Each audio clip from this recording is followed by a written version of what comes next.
Përshëndetje të nderuar shikuese Infodis, mirë se po takohemi edhe sonte. Fillimisht do të ndjekim titujt kryesor që kanë karakterizuar ditën e sotme. Pra patëm edhe sot një dështim të Kuvendit të Kosovës, po për të folur për këto dhe shumë çështje të tjera me mua në studio do të jenë musafirat. Paraprakisht, kryesuesi i seancës Avni Dehari ftoi sërish për konsultime partitë politike, por pa arritur ndonjë zgjidhje. Ndërkaq, të shtunën Dehari kishte propozuar që vazhdimi i seancës konstituive të mbahet një herë në javë, mirëpo që u refuzuar nga partitë e tjera në Kuvend. Takimi i radhës i lëvizjes vetëvendosje për të formuar komisionin për votimet e fsheta të kryeparlamentarit nuk mori mbështetjen e partive tjera politike.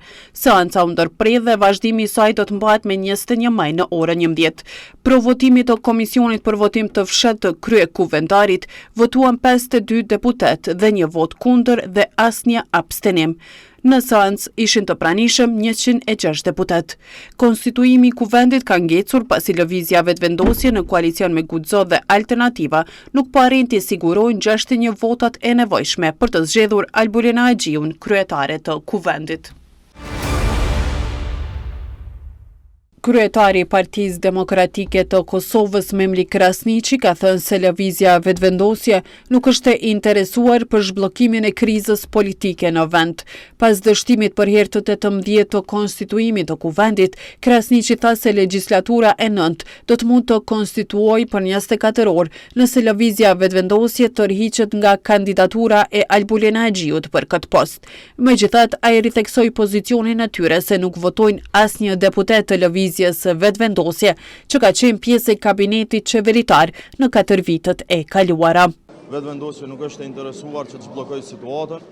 Unë njëherë shpreh keqardhjen para gjithë qytetarëve të Republikës Kosovës për këtë situatë që është bërë vërtet e tepërt, e cila po e dëmton vendin tonë dhe jetat e përditshme të qytetarëve të Kosovës në vazhdimsi dhe bëj thirrje edhe një herë si në çdo rast tjetër, lëvizjes vetëvendosje dhe liderit saj zotit Kurti që ta ndrojnë kandidatën dhe të vinë me një kandidat në mesin e atyre që e dinë që i kanë, që mund të merr shumicën për të bërë kryetar apo kryetar Kuvendit dhe që të shkojmë tutje në konstituimin edhe të Kuvendit Republikës Kosovës, por edhe në afatet kushtetuese për themelimin e qeverisë. Duke folur për mundësinë e dërgimit të kësaj çështje në gjykatën kushtetuese, ai tha se nëse vazhdohet bllokada në Kuvend, atëherë presidentja mund të dërgojë pyetje kushtetuese. Sipas tij, një gjë e tillë është diskutuar në takimin e javës së kaluar me presidentën Vjosa Osmani. Ne s'kemi krizë juridike, kemi krizë politike. Dhe në këtë situatë edhe përgjigja do duhet të ishte politike dhe zgjidhja do duhet të ishte e tillë. Por nëse një gjë e tillë mungon edhe për një periudhë caktuar, unë besoj që duhet dikush që të merret edhe me një adresim drejtim gjykatës kushtetuese, siç e ka bën këtë rast AOK me mbështetjen e deputetëve të partive të tjera për çështjen e mënyrës së votimit. Presidenti është brenda kompetencave dhe prerogativave të saj kushtetuese që ja lejojnë gjë të tillë. Unë kam kërkuar në takimin me të javën e kaluar që në zbatim të këtyre përgjegjësive të drejtohet gjykatës me pyetje kushtetuese. Nuk e di atë ta bëjë një gjë të tillë. Unë besoj që ajo vullnetin e ka shpreh që në një moment apo në një pikë të caktuar të kësaj vazhdimësie të bllokadës ta bëjë një gjë të tillë. Kurse sa i përket të zgjedhjeve të reja, Krasniqi tha se nëse vjen ky rast, atëherë PDK e ka rolin e vet. Mirëpo sipas tij, edhe për shkuarje në zgjedhje nevojitet një marrëveshje politike. Nëse vinë zgjedhjet, është diçka e pashmangshme, atëherë dhe Partia Demokratike e Kosovës normalisht që e lun rolin e vet dhe do të jetë e gatshme, por edhe për zgjedhje nevojitet një marrëveshje politike. Nuk mundet me u bë një proces i ri zgjedhor pa pas një dakordim politik, sepse duhet më konstituo Kuvendi në çdo rrethon.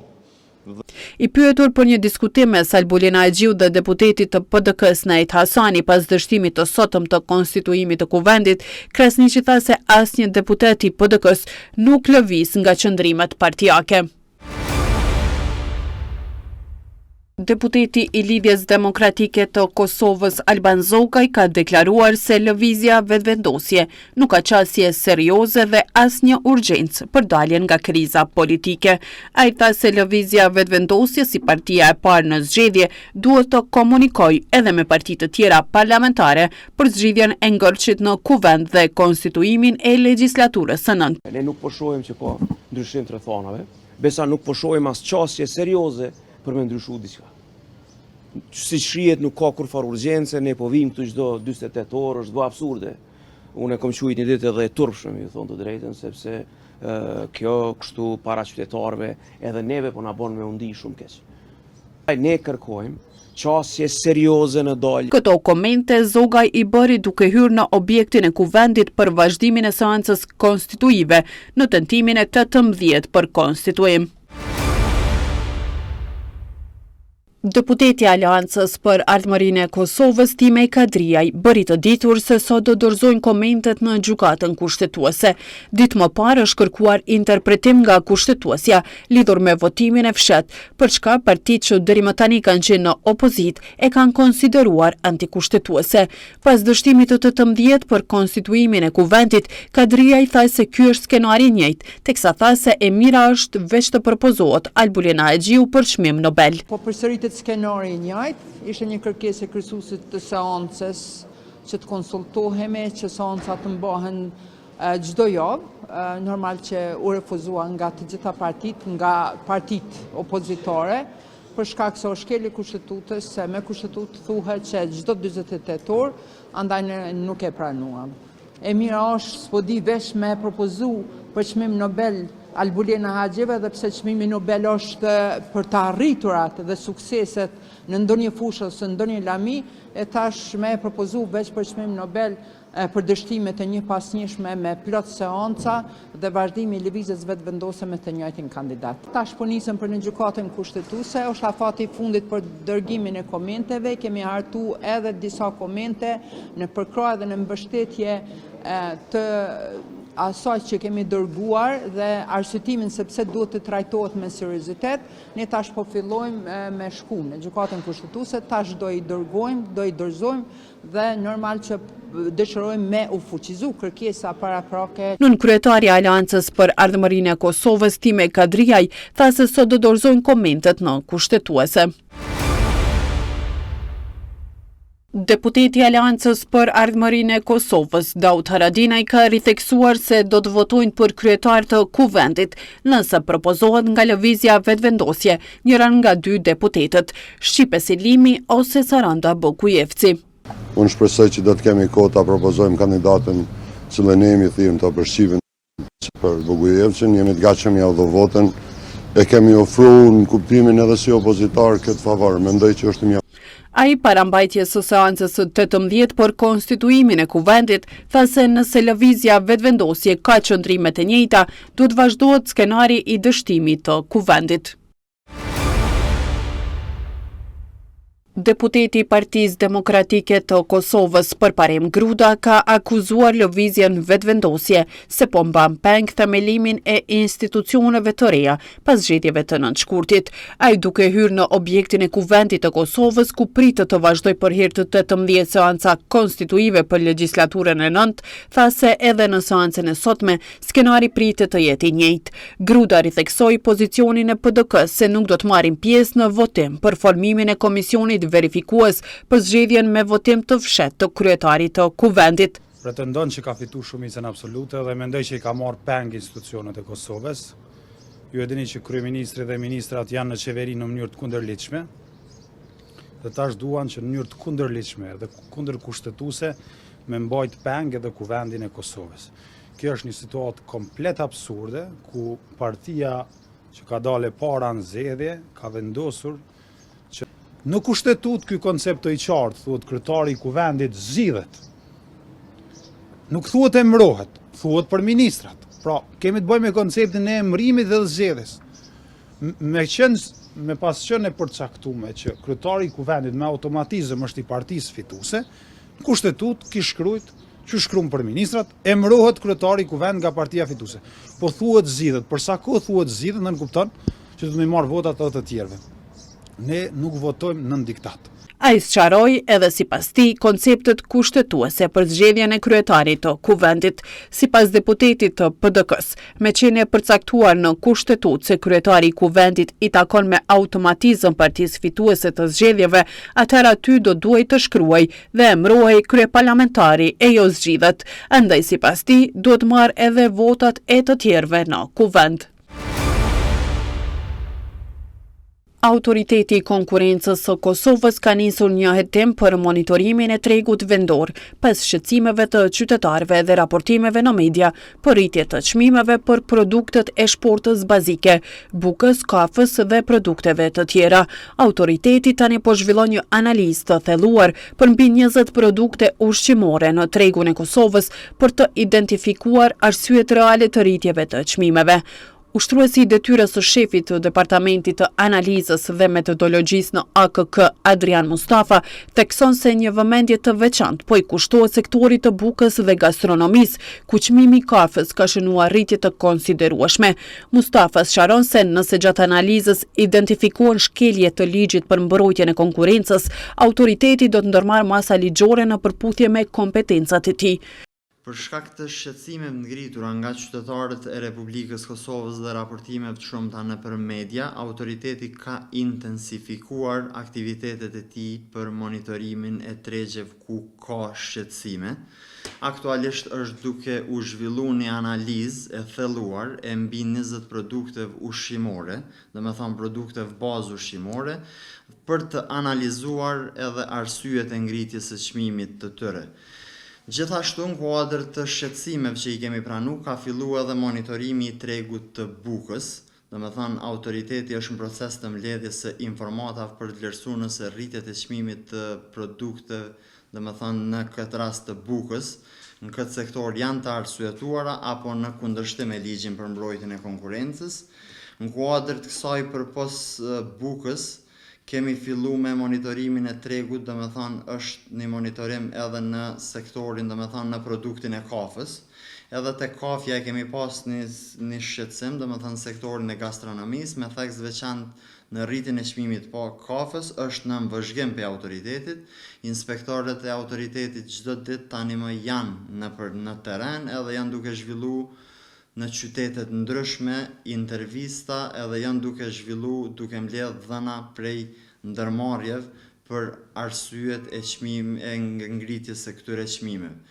Mustafa nënvizoi se institucioni që ai përfaqëson nuk ka mandat për të ulur apo përcaktuar çmime, por sipas tij është përgjegjës për të ndërhyrë kur këto çmime vendosen në mënyrë të paleqshme apo të bashkërënduara. Pas përfundimit të analizës dhe grumbullimit të këtyre informatave si në sektorin e gastronomisë, si në sektorin e bukës, po edhe në sektor tjerë që nuk do t'jenë përjashtuar, nëse identifikohen shkeljet ligjit për mbrojtjen e konkurrencës, atëherë autoriteti do të ndërmarrë veprimet e nevojshme ligjore në përputhje me kompetencat që ne i kemi. Domethënë autoriteti nuk ka mandat për mi përcaktuar çmimet ose për mi ul çmimet e ndërmarrjeve, por ne ndërhyjmë kur çmimet përcaktohen në mënyrë të bashkërënduar ose artificiale nga ndërmarrjet konkurrente në kundërshtim me nenin 5 ligjit për mbrojtjen e konkurrencës. Domethënë në këtë rast janë 2 nene të ligjit ton që neve na involvojnë me reagu kur kemi dyshime për fiksim ose ndonjë shkelje të ligjit për mbrojtjen e konkurrencës.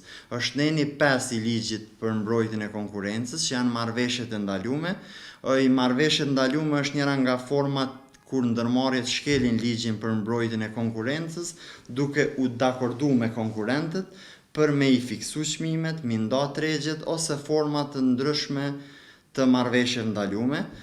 Në kuadër të kësaj, ai përmendi edhe nenin 9, që ndalon keqpërdorimin e pozitës dominuese, veçanërisht kur një kompani me mbi 40% të tregut shet me çmime nën kosto për të dëmtuar ose larguar konkurrentët. Në fund, ai siguron qytetarët se autoriteti mbetet i përkushtuar në mbrojtjen e konkurrencës, konsumatorit dhe funksionimit të drejtë të tregut. Pas përfundimit të analizës dhe grumbullimit të këtyre informatave si në sektorin e gastronomisë, si në sektorin e bukës, po edhe në sektor tjerë që nuk do t'jenë përjashtuar, nëse identifikohen shkeljet ligjit për mbrojtjen e konkurrencës, atëherë autoritetit do të ndërmarrë veprimet e nevojshme ligjore në përputhje me kompetencat që ne i kemi.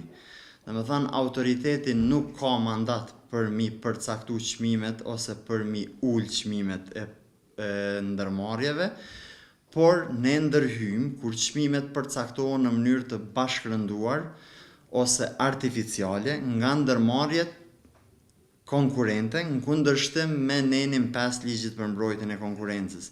Domethënë, në këtë rast janë 2 nene të ligjit tonë që neve na involvojnë me reagu kur kemi dyshime për fiksim ose ndonjë shkelje të ligjit për mbrojtjen e konkurrencës.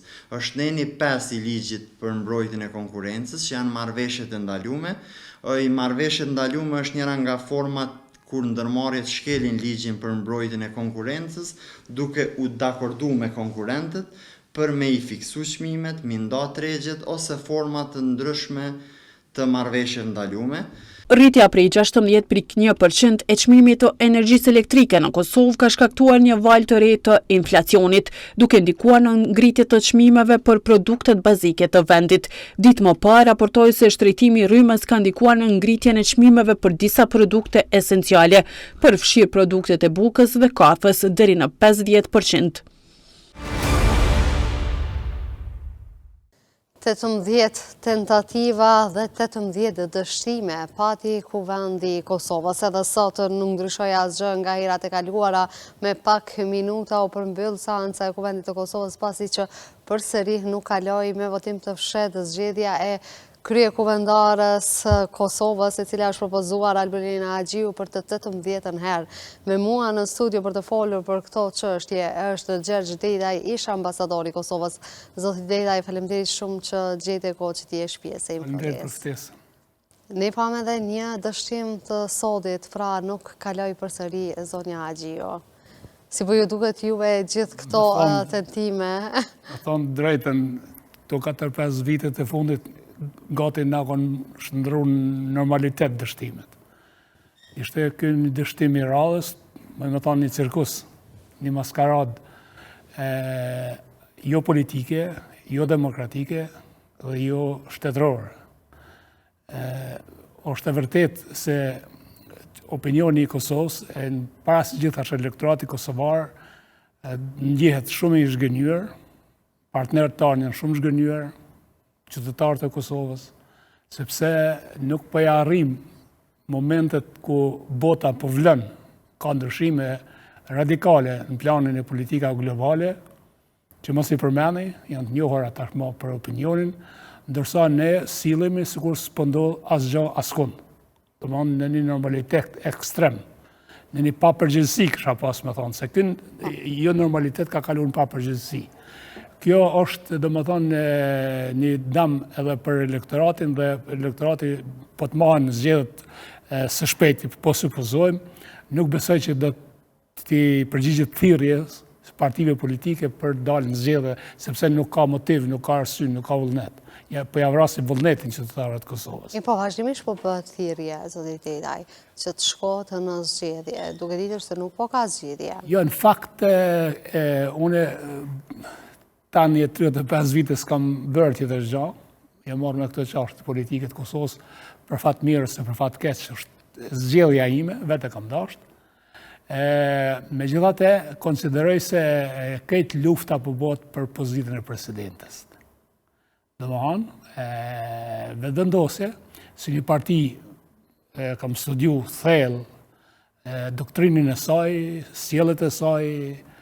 Domethënë, është një parti me premisa neodiktatoriale, populiste, dhe ajo me çdo kusht dhe me çdo metodë synon të marrë 3 pozitat kryesore të institucionet Kosovës: kryeministrin, kryetarin e parlamentit dhe presidentin. Ta siguroj që në pranverën e ardhshme, kur zonjës Osmani i s'ka dhënë mandati, domethënë që ta ketë, domethënë ushtruar, sepse kryetari i parlamentit ose kryetaria e parlamentit që zgjidhet tash, që po insiston me qenë nga vetëvendosja, do të jetë ushtrues detyre i presidentit tashëm, respektivisht presidentit tashëm të Kosovës. Duhet ta sqarojmë për opinionin, kjo është luftë për pushtet, luftë për pozitën e presidentit ose presidentes. Dhe kjo është në këtë moment, kjo është vërtet e tepërt, sepse po damtohet imazhi i Kosovës, po damtohen interesat e Kosovës. Kosova ka hyrë në një labirint, në një tunel që nuk i shihet fundi dhe është një vrasje e demokracisë. Pra, juve që shpju duket dhe deri kur do të shkon e gjithë kjo mos konstituimi Kuvendit Kosovës. Ju thate edhe vetë që po bëhet një vrasje e demokracisë, pra jemi duke shkuar në seancat e vazhdueshme duke ditur që gjendja në Kosovë nuk po vazhdon të jetë më e mira. Në këtë maskarad të seancave improvizume qesharake, mas shumë t'i pëmëdhimet e Zotit Dehari, kryesuesi i cili po keq përdoret. Pa ajo është i vetëdijshëm për gjithë ata që... Normal që është i vetëdijshëm, se ai në fakt për votat e vetëvendosur është keq përdorur edhe për arsye tjera që s'kam dëshirë t'i përmendi, por personi që më shumë t'i keq përdoret aty janë dy. Domthon Avni Dehari dhe Albolena Haxhiu.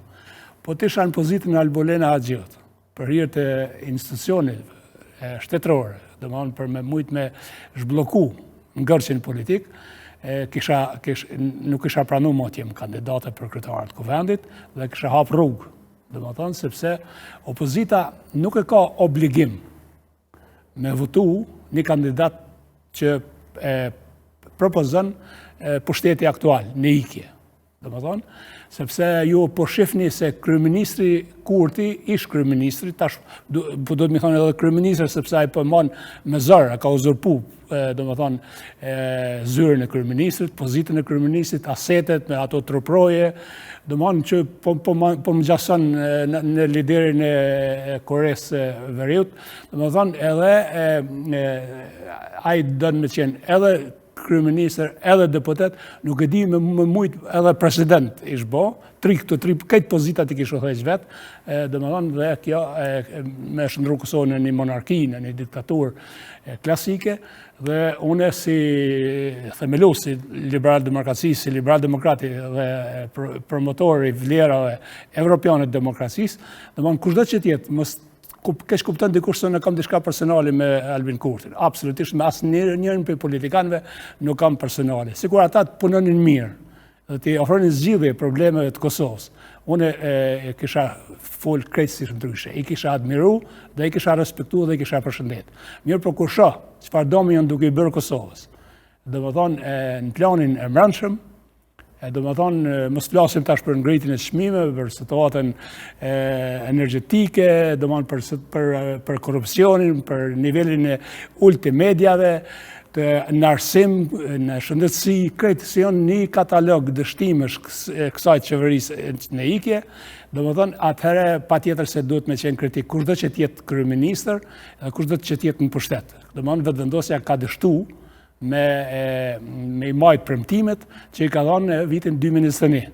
Dhe tash, me qenë se ka dështu, aja nuk i ka numrat, dhe duke mos i pas numrat, po talët me institucionin që është ma kredibil, domethënë edhe ma i respektuar, siç është Kuvendi i Republikës Kosovës, për këto institucione është derë shumë gjak, janë bërë shumë sakrifica që të kemi këto institucione, ta kemi shtetin e Kosovës.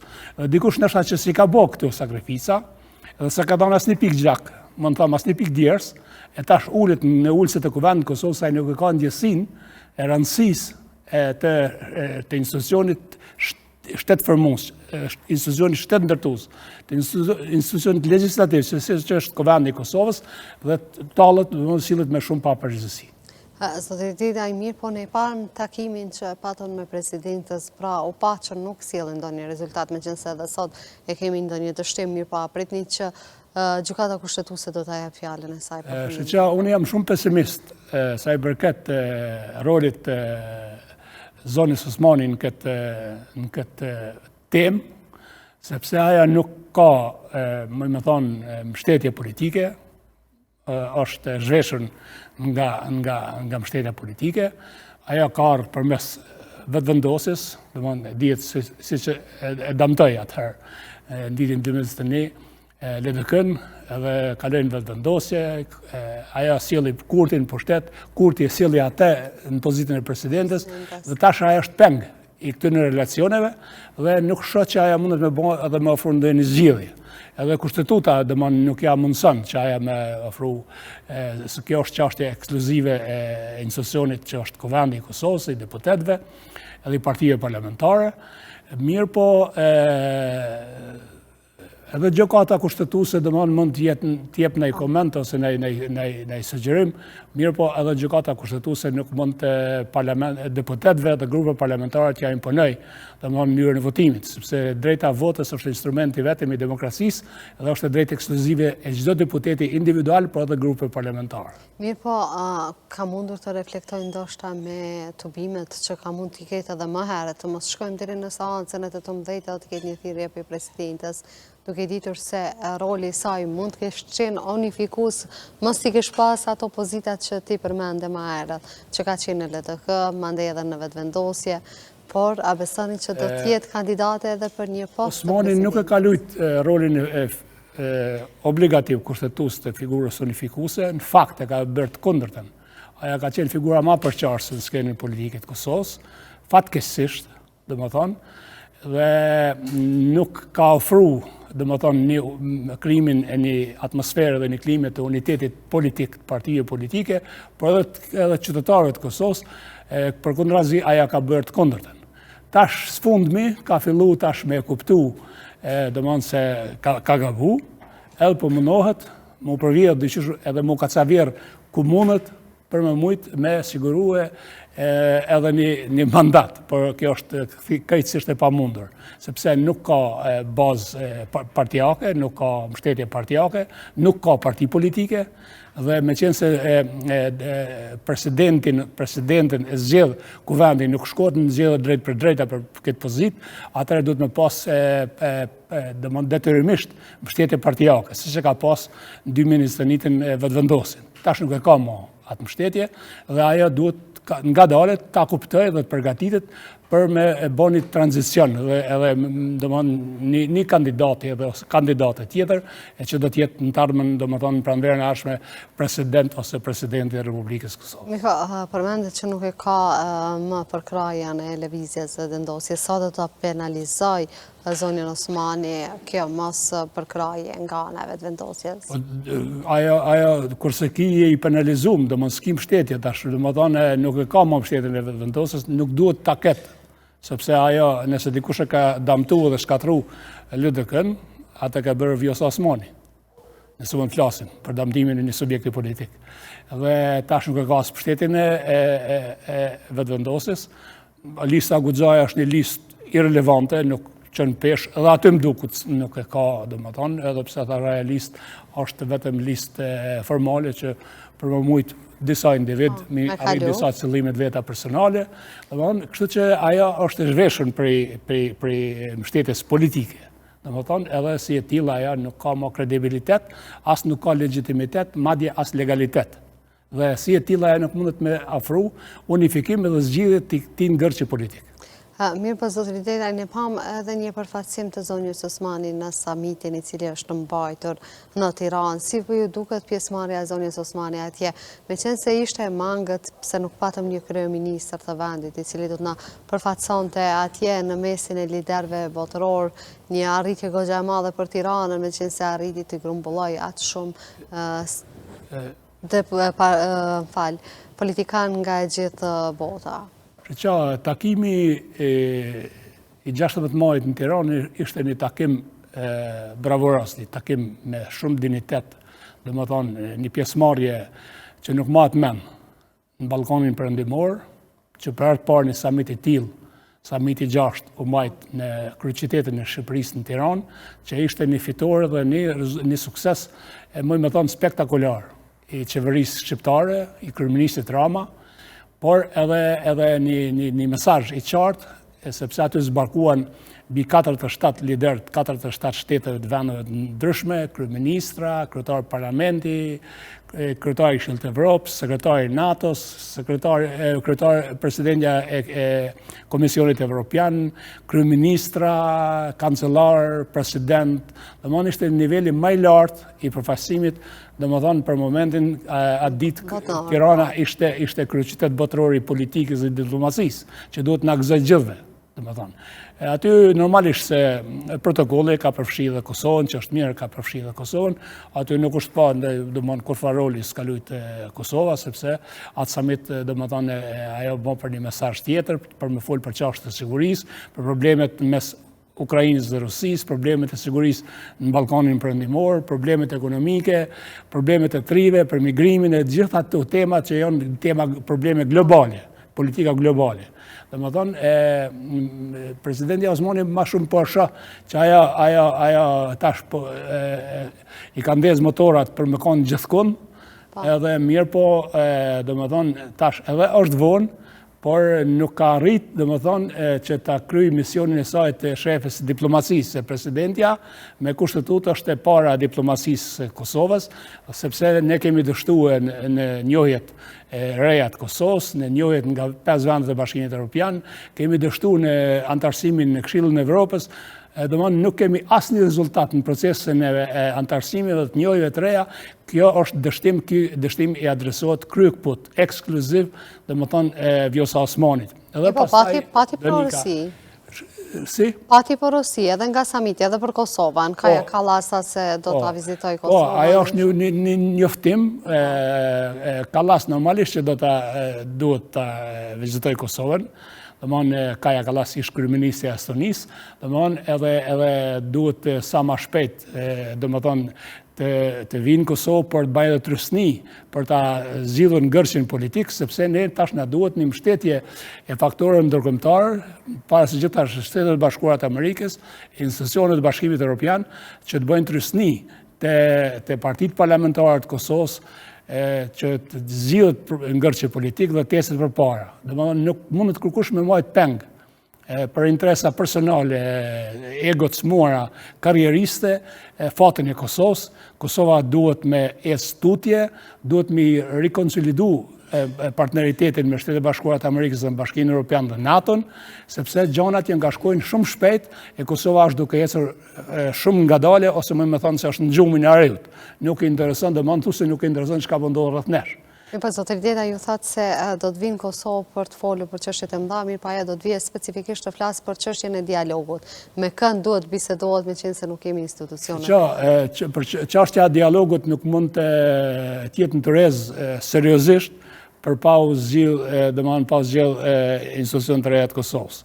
Domethënë kur tham kështu, kryetari i parlamentit duhet zgjedhet, kryesia e parlamentit duhet konstituohet parlamenti i Kosovës, pastaj duhet zgjedhet kryeministri i Kosovës, qeveria e Kosovës. Kosova tash de facto dhe de jure nuk ka as kuvend dhe nuk ka as qeveri. Domethënë Kosova është në pozitë më të vështirë në politike, domethënë nuk mbaj mend prej pas lufte, domethënë. Nuk i ka domethënë institucion më kredibile. Domethënë nuk ka kuvend, se nuk është konstituu kuvendi, dhe nuk ka qeveri, sepse qeveria është me rastin e betimit si deputet të kryeministrit, ministrave, zëvendës ministrave, ata janë deputet dhe ata nuk janë më pjesë e qeverisë. Edhe të vjen zonja Kallas të bisedon me dikant që nuk ka kredibilitet, nuk është i zgjedhur, nuk është i konfirmuar nga kuvendi i Kosovës, sepse përveç domon kuvendit që do të konstituohet, qeveria e ardhshme konfirmohet edhe zgjedhet edhe nga kuvendi i Kosovës, kuvendi i ri.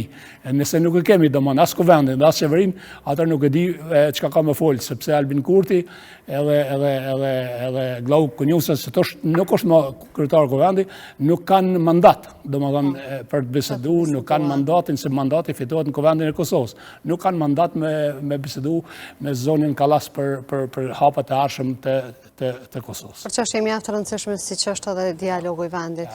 Zoti Dedaj, falenderoj shumë që gjete kohë që t'jesh pjesë e Infodesa dhe të flasim edhe njerë për këto tema mjaft të rëndësishme për vendin e po ashtu edhe të japësh verzionin tënë se si të dalim nga kjo krize, cila tashmë kemi 18 dështime radhës. Faleminderit për ftesën, faleminderit shumë. E të ndëruar shikuese, ne do kthehemi në studio përsëri për të folur për çështjet që OVL ka dërguar një letër Amerikës në lidhje me gjykatën speciale dhe porositë e saj, por për më shumë ne do të kemi mësafirin në studio. OVL UÇK i ka dërguar një letër Amerikës, më saktësisht ambasadorit Richard Grenell, i dërguari i posaçëm i presidentit Donald Trump për misionet veçanta. Përmes kësaj letre, veteranët kanë shprehur shqetësimin e thellë në lidhje me gjykatën speciale, duke theksuar se ajo ka humbur qëllimin e saj. Mirë, po të folur më shumë rreth kësaj letre, me mua në lidhje direkte, është Gazmend Sylla nga organizata e veteranëve të ushtrisë çlirimtare të Kosovës. Zoti Sylla, faleminderit shumë që gjete kohë që t'jesh pjesë e Infodesë. Faleminderit juve, me kënaqësi. Zoti Sylla, ne kemi pa pra letrën si që prezentuam edhe në fillim që ju keni dërguar Richard Grenell. Çka pritni juve nga Grenell, me qenë se ju e keni dërguar letrën, a pritni që do të ketë rezultate kjo letër, me qenë se ai ka qenë një zë vazhdimisht i juaj në një farë mënyre duke kërkuar që kjo gjykatë të anulohet? Po, në fakt, ne me zotin Grenell pothuajse ndajmë shqetësimet e njëjta për punën që është duke bënë gjykata speciale, që dhe mos kohëve të fundit, ju se që dini kjo gjykatë as pak të s'ka fare të bëj me mendarjen e drejtësisë, por është krejtësisht politike edhe po shihet qartë që është gjykatë politike, edhe duke pas parasysh se zoti Grenell ka qenë tepër i zëshëm në këtë drejtim, me qenë se institucionet tona janë pothuajse në gjendje komes funksionimtare, sidomos diplomacia e shtetit tonë. Ne kemi marrë këtë iniciativë që t'i drejtojmë zoti Grenell me një letër që t'i themi atij me kërku nga ai, po ashtu nga zoti Trump, me kthy kokën ka bashkëftarët tonë që gjenden në atë tribunal atje në Hag, edhe me na ndihmu në këtë aspekt që në fakt mendoni drejtësi aty, një drejtësi për cilën ne kemi menduar fillimisht që do të ndodhë një drejtësi, e faktikisht nuk po ndodh një gjë e tillë, andaj kjo letra jo nështë të të nëzit pak zotin Grenell dhe administratën e zotit Trump që t'i kushtoj me shumë vëmendje këtij procesi që po ndodh me dhomat e specializuara në Hagë. Përveç zotri Grenell, a pritni që këtë letër t'i dërgoni edhe dikuj tjetër nga Bashkimi Evropian në mënyrë që të ketë ndikim edhe më të thellë jehonat që juve tashmë keni ngritur? Ne pothuajse vetëm kemi përgatitur letrat për institucione tjera të cilat kanë me pas ndikim s'paku në këtë proces, s'paku ndikim mbikëqyrës, sepse ndikime tjera nuk do të mund kenë. Në ditën vazhdim, do t'ju njoftojmë edhe ju si media, po do të publikojmë letrat tona që do t'i dërgojmë edhe ne për institucione tjera, s'paku për mënyrën e trajtimit se si po trajtojmë bashkëftarët tonë në Hagë, paraprakisht me qenë se ekziston prezumimi i pafajësisë atyre njerëzve janë t'ju shkel drejtat e njerëzit atje. Edhe për këto arsye ne kemi vendosur që më dërgoj letra institucione kompetente që me marrë me seriozisht këtë punë edhe më interesu për bashkëftarët tonë. Kjo është punë që bën organizata, bashkëftarët tonë i kemi anëtarë të organizatës, për organizata jone ka mision punën me u kujdes për bashkëftarët e saj kudo që janë ata. Zoti Sylla, ne kemi pa që nuk i është lejuar masa e paraburgimit shtëpiak, pra që të lëshohet në Kosovë, zotri Thaçi që të vinë që të mbaj dënimin e tij në Kosovë. Dënimin nuk mund të themi, po të paktën derisa të caktohet një dënim të mos rri në Hagë, po të vazhdohet në Kosovë gjykimi i tij. Ata u thanë se është një njeri i rrezikshëm, mund të jetë një njeri i rrezikshëm edhe të ikë nga liria. Se keni pa juve të gjithë këtë ecëri të kësaj ngjarje? Në fakt, kjo është njëra prej atyre shqetësimeve tona. Pothuajse më e rëndësishmja. Ju e dini, Kosova ka qenë tepër bashkëpunuese me institucione ndërkombëtare drejtësisë, edhe nuk ka dhënë shembull për shtetet tjera që i kemi fqinje, se si duhet të përgjigjen drejtësisë. Ju e dini, jo vetëm në rastin e zotit Thaçi, por edhe në raste tjera më herë që kemi pas bashkëftarët tonë Haradina e Edimaj, Kosova ka qenë tepër e kujdesshme në këtë aspekt. Prandaj duke u nisur prej këtij fakti, duke u nisur prej faktit që zoti Thaçi ka lënë karrikën e presidentit të vendit edhe ka planuar vullnetarisht me shku më trajtu në këtë gjykatë.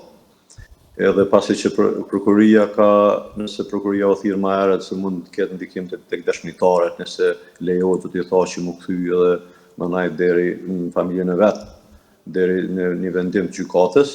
Dhe thot me qenë se këto tash ato prokuria ka hupë atë arsyetim, është tepër e padrejtë. Është tepër e padrejtë që mos me pas mundësi sot zoti Thaçi, zoti Veseli, e të tjerë, bashkëdhëtarë të tjerë, me qëndru pranë familjeve të veta deri në vendim që do të ndodhë, kur do që ndodhë ai vendim që po flitet që do të ndodhë në fund vitit apo në fillim vitin e ardhshëm. Pra këto janë disa nga ato padrejtësi që po i bëhen bashkëdhëtarëve tonë. Këta njerëz atje kanë shku me qëllim pastër dhe fisnik për të mbrojtur drejtën e luftës tonë. Këta njerëz nuk kanë shku atje të gjykohen si individ. Këta njerëz janë bartësit e luftës tonë shërimtare. Andaj çfarë do vendimi eventual kur do që ndodh, në këtë rast po gjykohet UÇK-ja, çfarë do vendimi që del, do del vendim për mbar UÇK-n, jo për disa prirës të UÇK-s, siç ata po pretendojnë që këto, nëse eventualisht ndaj vendim do të merret ose gjykimi po ndodh në aspektin personal ose individual, kjo asnjësi nuk është e vërtetë, sepse në këtë rast do të gjykuar komplet ushtria shqiptare e Kosovës. Prandaj njëra për këtyre ka qenë kjo shqetësimi jonë, pastaj ka qenë shqetësimi tjetër kur këta nuk i kanë leju bashkëdhëtarët tuaj marrë me rastin e vdekjes familjarëve të tyre, me marrë pjesë në ceremoninë e varrimit, e pastaj masat e shtuara kur ata kanë ardhur me vizitu në spital, ju i dini ato skenat me policitë e Oleksit. Do të thotë ata kanë injoruar edhe institucionet tona të sigurisë, që kanë besuar shtetit tonë, institucionin e sigurisë tonë, që ata më kujdes me sjell deri këtu edhe me kthy pas. Po ashtu shteti jonë asnjëherë se ka kujt këta që me garantu, me dërgu një letër, me thonë që pjesën e sigurisë kur këta persona do të jenë në Kosovë do të marrim na përsipër, ose çu do të garantojmë na që këta njerëz do të kthehen. Pra, edhe nëse i lejoni me ardha ata me qëndru gjatë kësaj kohe deri në një vendim në Kosovë, shteti jonë ka më kujdes që këta njerëz me kthy pas. Po megjithatë ju e dini, shteti jonë që funksionon, ata kanë mbetur tani në mëshirën e bashkëdhëtarëve të tyre dhe njerëzve që kanë dashur ushtrinë shqiptare të Kosovës, edhe ndonjë media të caktuar apo shoqëri civile, po sa i përket shteti nuk ka bërë asnjë veprim që t'ia lehtësoj sadopak atyre jetën atje. Zoti Sylla, faleminderit shumë që gjete kohë që t'jesh pjesë e Infodes në këtë lidhje të shkurt direkte për të na sqaruar në lidhje me letrën që ju i keni dërguar zotri Granau. Faleminderit juve, punë mbar. E të ndëruar shikues të Infodes, ne do të kthehemi në studio për të diskutuar një çështje që ka të bëj me arsimin në vend ku në Kosovë po mbahet testi i PISA-s. Si po ju duket e gjithë historia e testit PISA që po mbahet sërish në Kosovë? A jemi të përgatitur sa duhet neve në lidhje me testin PISA? Nuk e di ndërkombëtarisht nëse jemi të detyruar të marrim pjesë apo jo, unë nuk kisha marrë pjesë.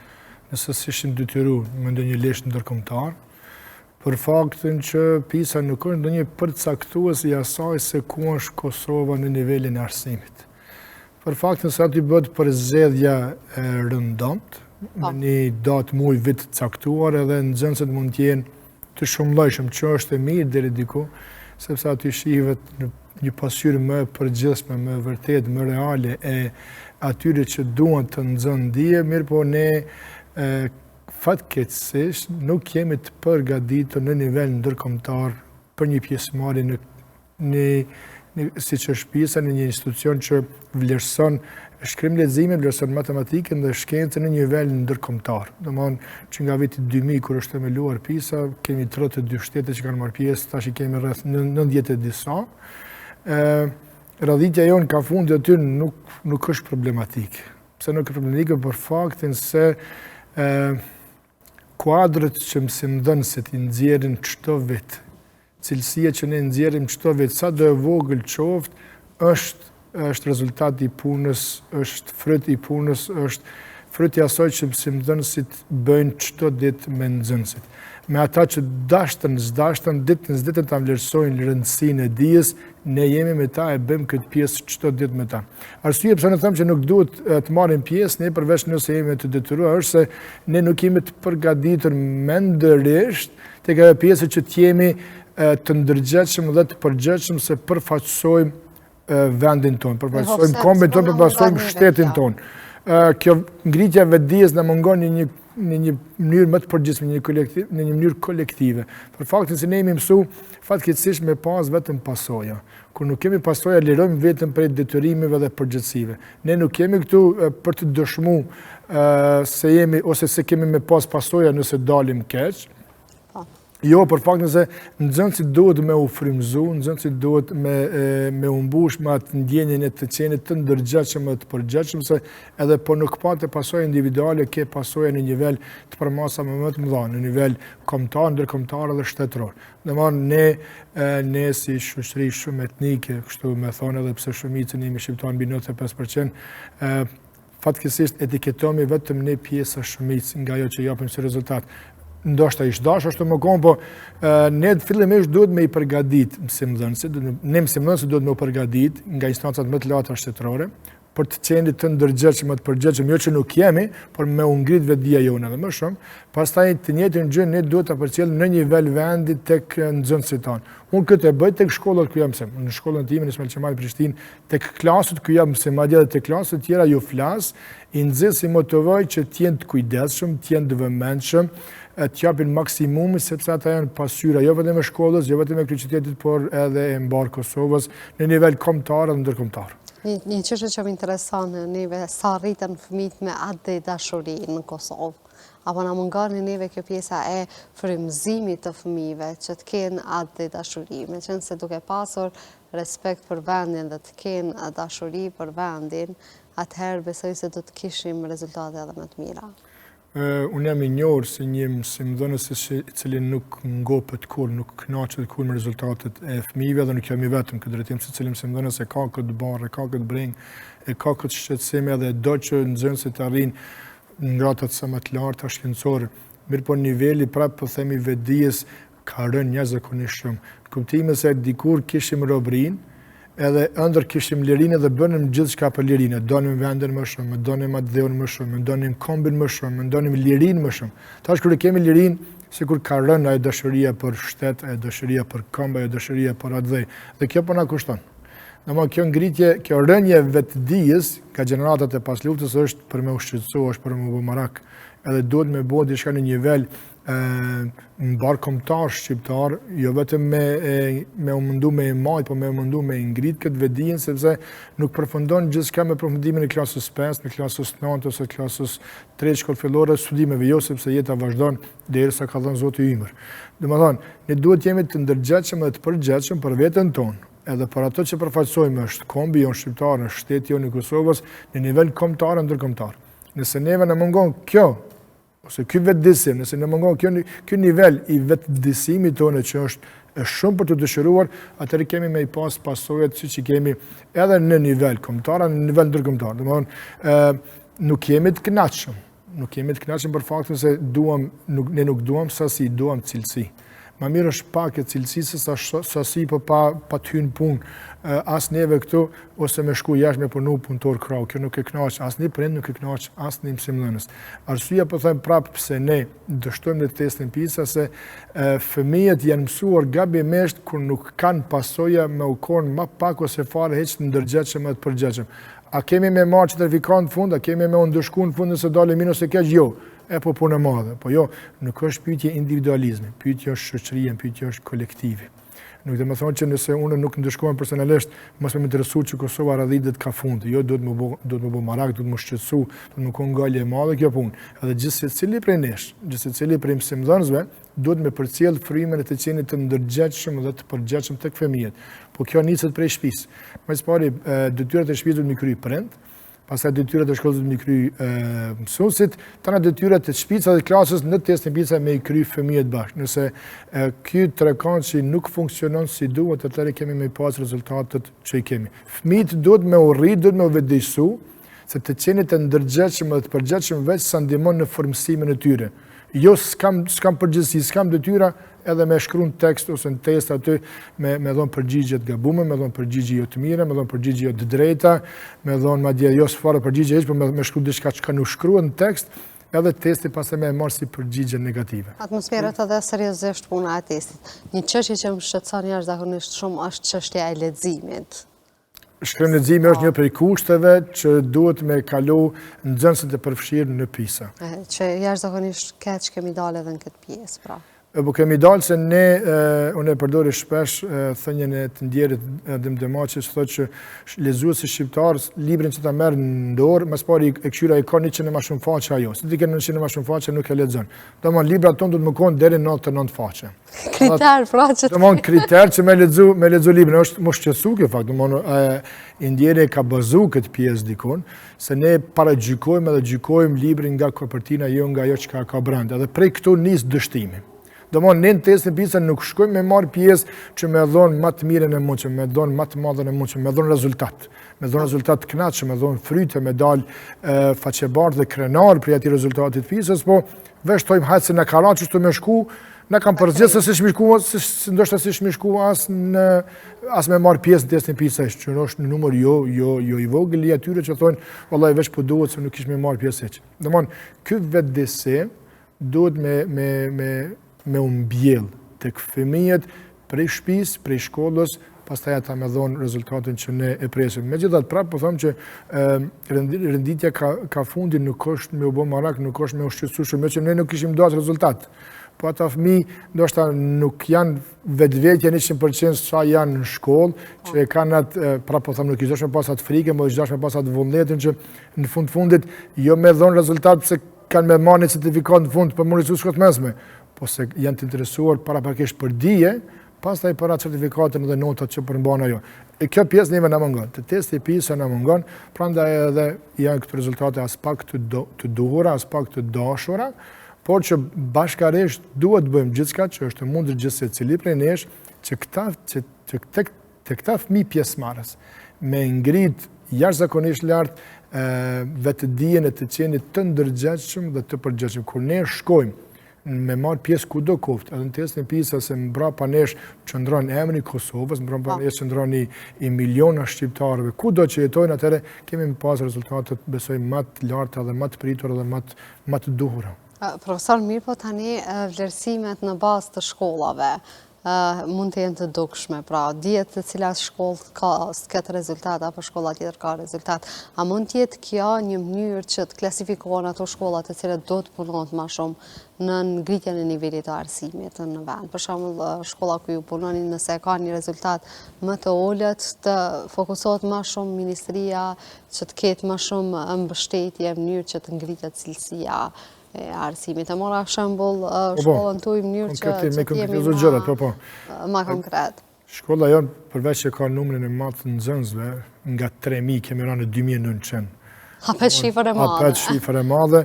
Kjo po që ish dash me pas vëmendjen e të tjerëve, akterëve të përfshirës përgjegjës, për këtë drejtim gjithsecili mësimdhënës është përgjegjës në shkollën e tij të saj. Dhe kjo duhet me na bo me qenë nivel detyrës pavarësisht se ku jemi, pavarësisht se sa fëmijë kemi amanet para vetes, kjo është dash me na bo neve të jemi në krye të detyrës, po këtu duhet me bo dallime që thatë edhe ju se në shkollat ku ka më pak nxënës është më lehtë punohet me ta dhe është më e pritshme të kesh më shumë rezultat. Po që fatkeqësisht, profesor, në ato shkolla ku ka më pak nxënës, sidomos në vendet rurale, nuk është që ka ndonjë rezultat mirë. Jo, fatmirësisht ka. Ka, po ne jemi mësuar të anashkalojmë ose të paragjykojmë ato shkolla, të paragjykojmë ata mësimdhënës që japin më të mirën e mundshme, edhe përqendrimi është bërë vetëm në qyteza apo në qyteze. Ka në përfshatra nxënës që të mahnitin me aftësitë të tyre, por nuk kanë mundësinë ku me kallëzu veten, nuk kanë mundësi ku me shpreh. Edhe thash kjo jeta bashkëore, kjo teknologjia ka bëhat vetëm që i ka ngurtësu edhe nxënësin me talent, sepse të tregosh si je i ditur, je i mençur, jetë dikushi, po ngacmosh, po bullizosh, po kesh përdorësh. Në kuptimin kemi ardhur ajo pjesa kur duhet me kajtë, jo me kesh, ku nxënësit që shkëlqejnë në dije kanë sjellje shembullore, po struken, po hyjnë atë lëvozhgën e kërmillit, sepse po kanë frikën se po tallen prej të tjerëve. Që kjo nuk ish dash më konë, unë ju them nxënësve gjatë gjithë kohës, ju duhet të jeni ata pishtarët që i ndriçoni veten dhe të tjerët që janë pas jush. Tua jepni dorën atyre që dojnë me u ngrit, atyre që s'dojnë me u ngrit, mos u merrni me ta, se do të bini poshtë edhe ju. Domthonë, ka jashtëzakonisht talent, ka jashtëzakonisht mësimdhënës që japin cilësi të madhe në në vend banimet të tyre ku jetojnë edhe banojnë në përfshatra, por që ndoshta pra po them nuk u jepet ajo dora e merituar, nuk nxjerrin dritë, nuk nxjerrin sesh, nuk nxjerrin pa ato talente, edhe janë stigmatizuar. Në kuptimin janë tërheqë edhe ata bashkë thonë që masi kërkush s'po na vlerëson, masi kërkush s'po na çmon, masi kërkush faleminderit s'po na thot, atëherë ne po shohim punën tonë edhe të tjerët le të shohin, le të bëjnë punën e tyre. Prapë që kjo është një padrejtësi që ndoshta u bërët me ose pa qëllim, nuk kisha dashur me besu që me qëllim, po fatkeqësisht po u bëhet padrejtësi nga drejtim, sepse nxënës nga fshatet rurale japin jashtëzakonisht sukses në teste të ndryshme. Ndoshta me i marr me këshill tash me pa dashur bë dallim, ndoshta pikërisht ata nxënës që japin më të mirën e mundshme dhe janë që e ngrisin nivelin tek pisa dhe të atyre shehlive, me thon kështu kushtimisht, që veç shkojnë dur xheba, veç shkojnë zotnishe, hajt veç shkojnë të marr pjesë, po jo t'jap rezultat. Domthon vetdia, këtë drejtim që po e përmendim si problem dhe po e cekë si problem jo i vogël, ndoshta ekziston më e madhe tek po them tek ne katonar, se unë jam tek katonar hala, ku me tek pjesa sesa tek ajo pjesa që e konsiderojnë veten pinjoll dhe e rrehin veten nal, po në praktik dëshmon e kundërt. Domthon historikisht është dëshmuar ne tash pa hi me bodallime, pa hi me u kthyer në histori, po ne që kemi pas jetë më të vështirë ekonomike, gjithmonë kemi dal kuadro më të mirë, sepse ja kemi ditë vlerën, ja kemi ditë rëndësinë shkollimit edhe studimeve. E vërtet, profesor, mirë, po është dhënë një ide që të vlerësohen më shumë me paga më të ngritura profesorët të cilët kanë rezultate më të mira tek nxënësit. A do të kishte me qenë kjo një lloj stimulimi, mënyrë që profesorët të performojnë më mirë, që të ketë një rritje pagash e mos përgjithësohen të gjithë profesorët, për shembull si shembull juaj, se ju pa arsye je në studio duke ditur performancën që juve jepni tek nxënësit. Anë falënderoj për të vlerësime, po unë kisha dashur vërtet të jem për atyre meritorëve dhe atyre ekspertëve që ju thanë në fillim. Jo, nuk jam për një dallim të tillë, për faktin se një mësimdhënës vetë nuk mund të bëj kurrë. Mund të bëj një mësuese që i ka fëmijët gjatë gjithë ditës prej orës parë deri të fundit janë vetëm me të, përjashto këtë gjuhën angleze, përndryshe ka mundësi të nxjerrë të manipuloj tek fëmijët ato që ka mungesë me një lëndë të caktuar, për tek arsimtarin, unë për arsimtari gjuhësive e kam 45 minuta orën në dispozicion edhe jap çka jap, bëj çka bëj, me mu kryet atë ditë me një klasë ose me 5 klasë caktuar me kur jap mësim.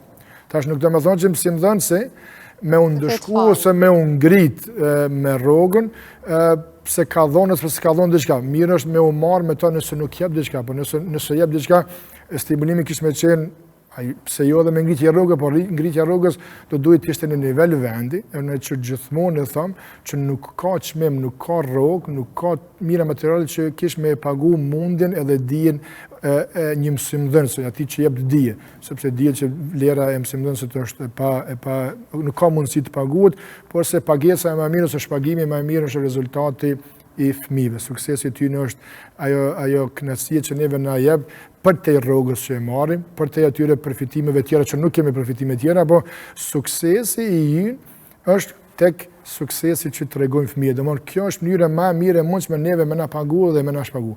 Po tash nëse një mësimdhënës kish me u shpërbly me pagë, aty pastaj duhet kriter vlerësimi kush e bën këtë vlerësim, kush dëshmon që ky mësimdhënës e ka merituar me u rrit rroga e këtij tjetrit jo.